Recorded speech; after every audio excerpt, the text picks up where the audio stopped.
Giddy up, folks.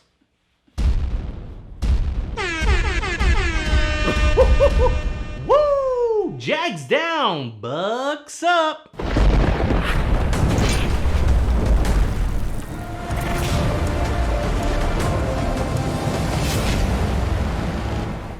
One more time for the home team. Woo! What's good, Buck Nation? It's your Rude Boy, and thanks for tuning into our Week 14 episode of Tuff Bucs. So let's giddy up. Coming off of an impressive win over the lowly Falcons, the Bucs came into Week 13 looking to get back-to-back wins for the first time this season under Bruce Arians, and going up against the unraveling Jaguars was their best bet. The offense of the Buccaneers did just enough to get the job done in Jacksonville. Going into Week 13, I thought Ronald Jones was in for a big game in terms of yardage, but that wasn't the case at all. In fact, he was benched in the third quarter for not picking up a blitz that resulted in a sack-forced fumble of Jameis Winston.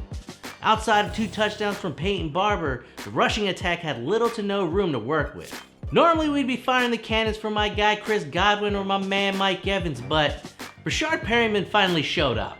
He didn't get a touchdown or anything, but he did lead the team in yards, catching a career high of 87 yards. The overall aerial attack of the Bucs wasn't as explosive as we're used to, but they were still able to move the ball effectively. And guess what? Jameis Winston didn't throw a pick. What? Most importantly, they were able to score points off of turnovers created by the defense. And let's talk about that defense. They were able to wreak havoc on Nick Foles early, causing him to turn the ball over on the first 3 series of the game. It was so bad that the Jags turned to the rookie sensation Gardner Minshew in the second half. Although he gave the Jags a spark with a touchdown, they were ultimately no match for the Bucs defense.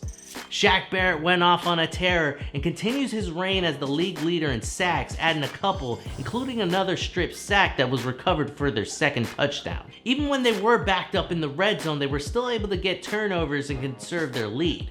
Carl Nassib got a strip sack himself in the second quarter, and Sean Murphy-Bunting got his second career interception and killed any hope of a Jaguars comeback.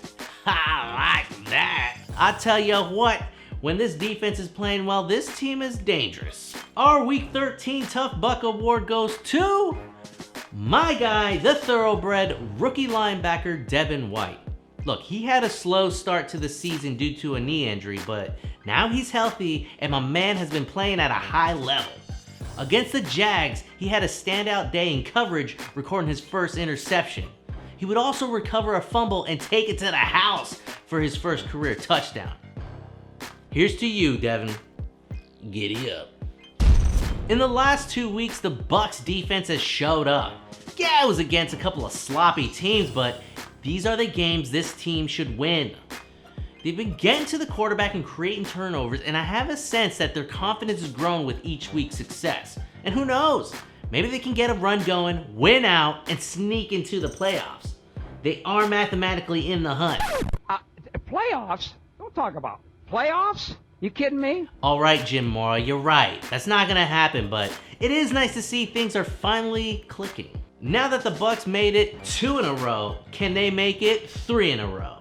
With the way the Indianapolis Colts have been playing, I think they might have a shot. The Colts started the season out hot at 5-2, but have since dropped 4 of their last 5 games to fall to 6-6. They'll be traveling to Tampa short-handed, as they will be playing without their studs, T.Y. Hilton, Eric Ebron, and Marlon Mack.